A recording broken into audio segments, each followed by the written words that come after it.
All right, so here I am in Jerusalem. It's another rainy day, and I've been looking through all this footage, and I feel like I want to make another few videos here today because I'm bored and I've got all this footage. So what I want to do today is I want to explain how exciting this Mount Zion project is that's going on, because it's just one of many things that are happening right now, but it's really a fun project and it's really special, I think. And I'm going to say why. Because this Mount Zion is such a special mountain. I think everybody has heard about it. It's called different things. Mount Moran, maybe, something like that. Mount Zion, whatever it's called. It's the place where the old city of Jerusalem is. And everybody knows this place. Everybody knows Jerusalem. A friend from here was traveling through the Congo a couple summers ago. Not the Congo, the rainforest, or in Ecuador. He's in the middle of the rainforest, in the middle of the Andes, on a motorcycle, almost frozen to death, looking for a place to warm up. Sees a fire out in the middle of the jungle after seeing nobody for days on this road. Goes out to this fire in the middle of the jungle. Meets this dude who he can hardly speak any words with. And somehow this dude finds out he's from Jerusalem. And this guy in the middle of the jungle knows about Jerusalem. Everybody knows about Jerusalem. There's something really special about this place. And on this mountain is this stone. And this special stone is called the foundation stone. And all of the religions agree that it was upon this stone that the world was built somehow. Interesting stone. You can make a whole bunch of things about that. Anyways, this mountain, Mount Zion, Mount Moran, whatever it's called, this little mountain where the old city is very special. But it's been there for a long time, and all the buildings are old. They've been there for a long time. Lots of things are in dispute because who owns it? Who owned it after this war? Who owned it after that war? Blah, blah, blah, blah, blah. But on this mountain, the whole mountain is kind of covered with stones and churches and buildings, and you just don't see the mountain when you're on the mountain. The mountain is just covered. It's covered. Part of it is covered with graves. It's just covered and it's possessed. This is how I see it. The whole mountain has been possessed. One group or another possesses every bit of that mountain. But what happened a few months ago is I stumbled up on this mountain, and somewhere on the edge of this city, which I didn't notice before, is a great big open field. It's the size of a football field, maybe even bigger. A huge open field with some trees and hardly any people. And I was like, wow, this is a really special space. It's like a big park. You can come up here and just a big open space. There's not too many people out there. And through a few synchronicities, I ended up meeting the caretaker of this property. And his name's Mooney, and what a great guy. And so he caretakes this property. And getting to know him, I found out that he loves planting trees. And he loves gardens. And he's growing a little garden up there. And he's been planting lots of trees up in this place. But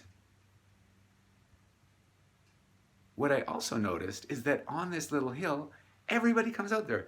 There's Christian people, there's Arab people, there's whatever. Everybody walks through this little field. No big groups, but people, random people of all different kinds of people come out into this field throughout the day.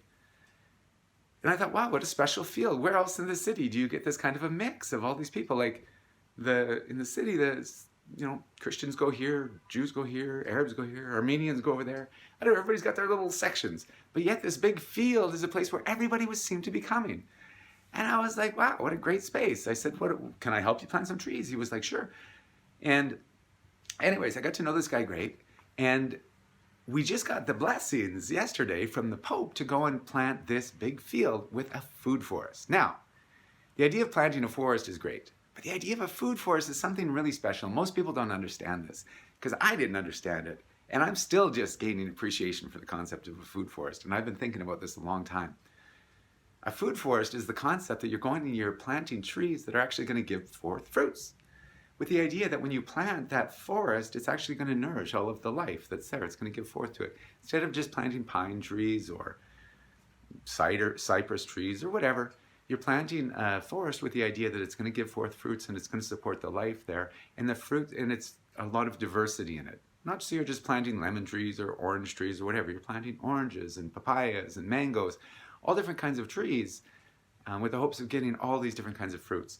So I started thinking, wow, what if we planted this food forest on Mount Zion and all of these fruits were hanging there from all of these trees, and all of the people from this possessed little mountain could come out to a place that is not possessed. The one little field that is not possessed on Mount Zion. And what if they could just hang out there underneath the trees together, just talking? It would be like the one place on this special little mountain where all of the people could come and just chill out. And what would they be doing? They would be in like the church of nature. They're eating the fruits from the trees. And they're surrounded by abundance and the birds and the nature. Wow, what a beautiful thing. So just the other day, we got the blessings from the Pope or the Patriarch or whatever it is, who said that we can go and plant this field and forest it up and he will help us. And this is amazing. This is so exciting. So we've been working on this for a while, and through this now, we also are getting access to many other properties. There's properties all across Israel that we're able to do this on. So we started working, because of this project on Mount Zion, we started working on a project on the Mount of Olives in an old monastery there. Because the field that we're working on in Mount Zion is owned by the Greek Patriarch Church. And this is the Pope that gave us the permission. This church also owns lands all across Israel. Lots of big, big lands in very special places with monasteries and whatever. So all of these old lands and these old properties are actually like old monasteries, and they were set up to be self-sufficient. I started taking a few pictures of some of them. You can see them carved into the mountains, and the one we're working on the Mount of Olives is right on the top, a great big monastery, housing, and there's aqueduct systems, and they're set up to be totally self-sufficient hundreds of years ago when there were no services here. So they have the old aqueduct systems and vineyards and terraces. Oh my God, they're so beautiful. They're like pristine, untouched pieces of nature where development hasn't come on for the last 100 years. The church has just been holding them. So now we've got the right to go into these properties and to reinvigorate them again. So we started going into the monastery now on the Mount of Olives. That was our project this week.